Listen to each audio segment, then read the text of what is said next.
Hey guys, Pixel here. Welcome to my new space. You see, an issue arose for me. I don't have a TV in my bedroom anymore, nor do I have the space for one, or the money.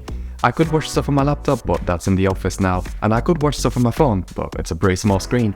So I went ahead and found the cheapest, decent tablet that I could find. This is the Samsung Galaxy S6 Lite, which has only cost me £240. Join me in this video where I talk about the tablet not only for media consumption, but just how it is to use on a day-to-day basis. Firstly, this is the 2022 revision, which features a Snapdragon 720G as opposed to the Exynos 9611, and should receive more Android updates, as the 2022 model started with Android 12 and already has Android 13. This is also the Wi-Fi only model. However, Samsung isn't hiding the fact there is space for a SIM card in the tray, which also houses your microSD card. Yes, a 2022 device with not only microSD card support, but also a headphone jack. Makes sense since this is a budget device, however this also isn't always a given.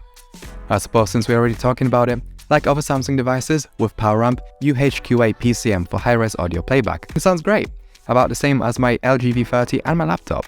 I didn't notice the audio get colored in any way, though keep in mind I can hear some background hiss on the Tab S6 Lite. Anyway, moving away from the headphone jack quality to the speaker quality, we have a dual speaker setup with Dolby Atmos. Atmos here isn't just an EQ, although you can set different listening modes on it. Atmos is also a codec that Apple Music can decode on spatial audio tracks, and spatial they are. Moving your head even slightly off center produces a completely different sound. It's a bit of a gimmick here, but it works and I'm happy. The speaker quality is great for a device this thin. It sounds very similar to my iPhone, albeit more hollow. But the lower notes are there, and vocals/instruments are very clear, and they get plenty loud for their size.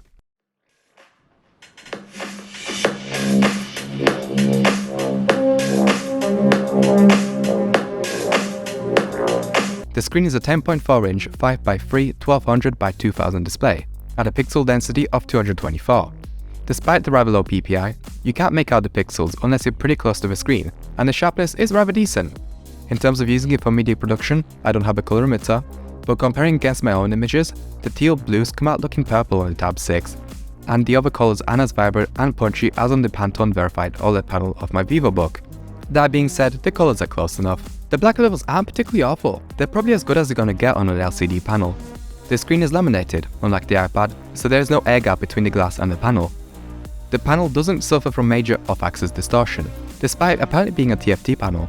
However, it does get a bit darker when viewing it on the side. Nothing major though. The display is only 60Hz, however once I talk about the performance, you'll see why this doesn't matter. The camera is used as the ambient light sensor and tends to be inconsistent in darker lighting. We have wideband L1 support for high-definition content on Netflix and other streaming platforms, though HDR isn't supported, and similarly neither is Atmos on Netflix. The trick of the Tab S6 Lite sleeve is that it comes with an S Pen in the box, and you'll be struggling to find a tablet in this price range that comes with a pen in the box. It feels like an old school S Pen, like the one on the Note 4 for example. It is passively powered, so it doesn't use Bluetooth and doesn't have a battery or a supercapacitor. The tablet is covered in magnets, and you can place the pen practically anywhere, though the preferred spot is on the top, next to the volume buttons. The pen has 4096 levels of pressure sensitivity, though this seemingly isn't used on Samsung's own suite of apps. The hidden Android Pie Easter egg makes use of the pressure levels, and if you Space Desk, the pressure sensitivity works within Photoshop. More on this later. The tablet has a very good level of palm rejection, and whether you're using it for writing notes or drawing, it feels fantastic to use. Just like the Note phones, you are able to write while the screen is off, all thanks to the button. There's a lot of features here, a lot that I already mentioned in my Note 4 review, so I'll just talk about one extra feature, which is the ability to translate text by hovering your pen over it. Super cool feature. You can also use the pen for text input. The software is decent at understanding my chicken scratch handwriting and converting it into text. Linked below is an artist review of the tablet and the S Pen. I will say though, that Android as a platform is pretty dire in terms of apps for artists, with the Affinity Suite and Procreate missing. Speaking of software, One UI as a whole is fantastic. I was always skeptical of the skin, but it absolutely shines on this tablet. First thing of note is the taskbar, which houses the apps that you have on the bottom drawer of your home screen, as well as the two most recent active apps. You have a button on the left hand side to ring up your app drawer, so you don't have to return to the home screen when you want to open a new app. When dragging an app icon, you can choose to open the app as a top/bottom grid or a left/right grid, similar to something like Windows. And just like Windows, we have floating apps on screen. You can choose to minimize these and they'll be minimized into a bubble. And if you choose to maximize the app, you can resume your split screen session as the apps will be combined in the app switcher and in the taskbar. I have a few apps that do not scale onto the tablet interface, however thankfully with One UI you can force apps to go into full screen. Furthermore, while we don't have DeX, presumably due to the USB 2.0 speeds, we do have DeX on screen, which boosts you into the DeX interface on your tablet. It's still Android but acts more like a PC, with every app activity opening as a separate window. The taskbar is more like a computer too, with volume and Wi-Fi buttons on the right. It's a bit pointless having two very similar interfaces built in, however it's nice that the choice is there. You might even want to stick to DeX, as it has a much better performance. Seriously, as great as this tablet is, there are two major problems. First is the lag and the second is the RAM. With the former, I had disabled gestures and the frame rate when returning to the home screen was abysmal, and there are dropped frames everywhere throughout this UI.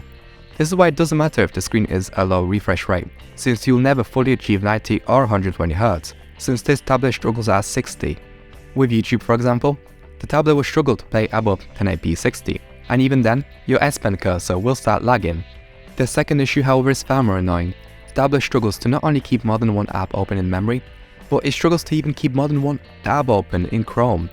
I have tried to use this tablet for laptop-like things, such as buying furniture for the new house, and even connecting my mechanical keyboard via USB OTG to write out some emails, and the experience was better than I expected, but the lag and the lack of RAM do let the tablet down. Likewise with gaming, it doesn't work very well, let's just say that. Let's get back to Space Desk. This is a seriously cool program that you can install on your Windows-based PC to use the tablet as a second display over LAN. It supports all of the Windows Touch and pen-based APIs, so you have things like gestures, and they don't change the position of your cursor. And like I said, the pen works like a Wacom pen on Windows. The latency is highly dependent not only on your CPU/GPU usage, but also your network speed, which means that it won't work without internet, and the image isn't encrypted either, so please don't try this on a public network. However, it's a decent alternative to iPad Sidecar, and it makes the Tab S6 great as a second monitor. This review is getting pretty long, so let's quickly go through the camera section. The rear-facing camera is fine for stuff like scanning documents. Actually, it's quite good in that sense because you can get very close up because it's a small sensor. Again, you're not going to be taking pictures of a 10-inch tablet, so that's fine. Front-facing camera looks good. Looks better than a webcam on a laptop or a PC. Like, I have no complaints. This would be great for team calls, Zoom calls, Discord calls. Looks pretty good. It's not smartphone level, but this is a cheap tablet, so what do you expect? Microphone quality is also really good. You can hear some hiss in the background, but my voice sounds very clear and very loud. So overall, I'm happy with the camera quality. I think I've said everything that I wanted to about the Tab S6. I haven't touched on the battery life though. To be honest, the only way to kill the battery in one day is if you literally use it all day.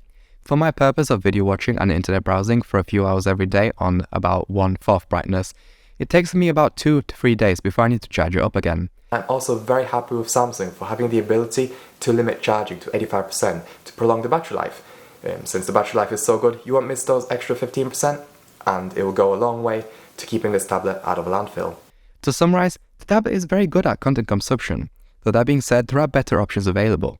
The Xiaomi Pad 5 has better color-accurate Dolby Vision capable 120Hz screen with a Snapdragon 860 for better performance. While UK availability is limited, with the current Xiaomi sale, it costs the same as the Tab S6 Lite MSRP. Because of this, I certainly wouldn't recommend this tablet at the original price of between £300 and £350, because of the competition and the issues that I've had.